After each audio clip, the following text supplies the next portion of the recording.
نبی کریم صلی اللہ علیہ وسلم کے غلاموں میں ہر دور میں بڑے بڑے غلام ہوئے، عجب عجب رنگ کے غلام ہوئے۔ اسی پاکستان بننے سے پہلے سیال کوٹ میں مولانا محمد شریف محدث کوٹلوی یہ وہاں موجود تھے۔ مولانا ابو نور محمد بشیر صاحب ان کے والد گرامی، جن کی وعدوں کی باز کی کتابیں چلتی تھیں، ان کے والد گرامی مولانا محمد شریف محدث کوٹلوی یہ ساری زندگی یہی درس دیتے رہے۔ اللہ کے نبی کرم کرنے والے، اللہ کے نبی رحمت کرنے والے، نبی کریم صلی اللہ علیہ وسلم عنایتوں کی بارش فرمانے والے مولانا محمد شریف محدث کوٹلوی رحمت اللہ تعالی علیہ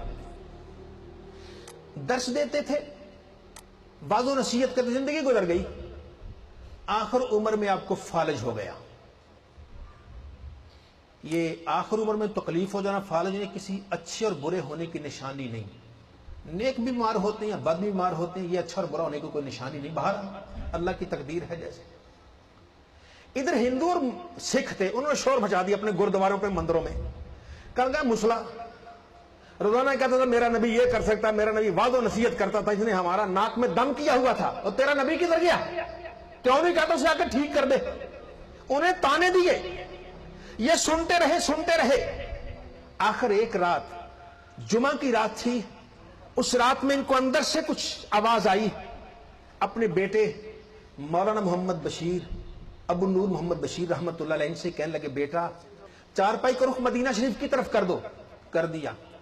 روتے روتے عرض کرتے، یا رسول اللہ، یا نبی اللہ، میں تو رب کی تقدیر پر، رب کی رضا پہ راضی تھا، غیر مسلم یا ہندو سکھ تانا دے رہے، مسلمانوں کا نبی کچھ نہیں کر سکتا، مسلمانوں کا نبی کچھ نہیں کر سکتا، سرکار نظر کرم کر دیجئے۔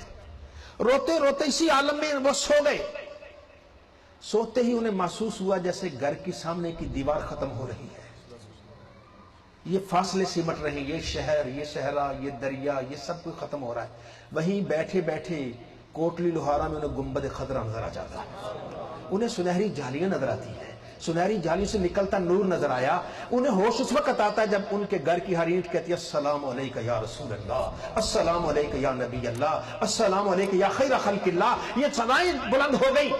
اللہ کے نبی تشریف لائے، آپ سرہانے بیٹھ گئے۔ فرمایا، محمد شریف کیا بات ہے؟ یا رسول اللہ تانے دے رہے۔ میں کوئی بات نہیں، آ گیا ہوں۔ آپ نے اپنا چہرہ، ہاتھ مبارک ان کے چہرے پہ رکھ دیا، ایسی انگلیاں چہرے پہ رکھ دی اور ان کو دعا دے کے چلے گئے۔ سرکار چلے گئے، آنکھ کھلی تو بیٹا پاس ہی تھا۔ کہیں گے، بیٹا تم نے کچھ دیکھا؟ عرض کی، ابا میں نے کچھ نہیں دیکھا سوائے آنکھوں سے آنسو نکلتے دیکھے، باقی کچھ نہیں نظر آیا۔ بیٹا جس نبی کی غلامی میں ساری زندگی نعرے لگاتا رہا، آج نبی مجھے ٹھیک کر گیا ہے، اتنا کہہ کے چھلانگ لگا کے نیچے آ گئے، چارپائی سے نیچے آئے۔ صبح جمعہ کا دن تھا، اور جمعہ کے دن میں بھی وہ مسجد میں گئے، پورے علاقے میں بات دھوم گئی کہ مسلمانوں کا نبی آ کے صحیح کر گیا، تندرست کر گیا۔ اب وہ مسلمانوں کا نبی آ کے صحیح کر گیا، تندرست کر گیا، مسجد بھر گئی، ہندو اور سکھ بھی آئے دیکھنے کے لیے اپنی آنکھوں سے کہ مسلمانوں کا نبی کیسے صحیح کر گیا۔ وہ مسجد بھری ہوئی تھی، نہ پہچانتا سکھ کون ہے، سب آ گئے، ہندو سکھ مسلمان سب اکٹھے ہوئے۔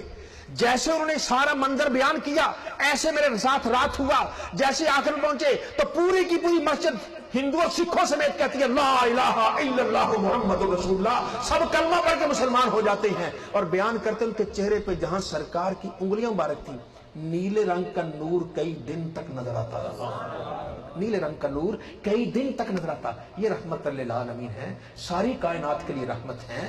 وہ بندہ کوئی ہو تو صحیح، اللہ کی نبی کی بارگاہ میں جولی پھیلانے والا ہو تو صحیح، انشاءاللہ جولی بعد میں پھیلتی ہے، کرم پہلے ہو جاتا ہے، پکارنے والے کی پکار بعد میں ہوتی ہے۔ اللہ کے نبی صلی اللہ علیہ وسلم لطف و کرم پہلے فرماتے ہیں۔ اللہ نے ہمیں ایک ہی در تو بتایا ہے، وہ در محمد مصطفیٰ صلی اللہ علیہ وآلہ وسلم ہے، اللہ کے نبی کا در ہے۔ آئیے، ہمیں کوئی تکلیف ہو، کوئی پریشانی ہو، کوئی دکھ ہو، ڈاکٹر کے پاس جانے سے پہلے اللہ کے نبی کو یاد کر لیجئے. ہاں کہیں آپ کا مقدمہ ہے, عدالت میں جانے سے پہلے سرکار کو یاد کر لیجئے. آپ کی کسی بھائی کے ساتھ میٹنگ ہے, اس میٹنگ میں جانے سے پہلے اللہ کے نبی کو یاد کر لیجئے. انشاءاللہ جیسے جیسے یاد کرتے جائیں گے یہ تعلق گہرا ہوتا چلا جائے گا. پھر گہرا تعلق ہوگا, پھر کسی کی ضرورت ہی نہیں رہے گی. ایک وقت آئے گا سامنے آنکھ اٹھاؤ گے تو سامنے جلوہ محمد مصطفیٰ نظر آ جائے گا.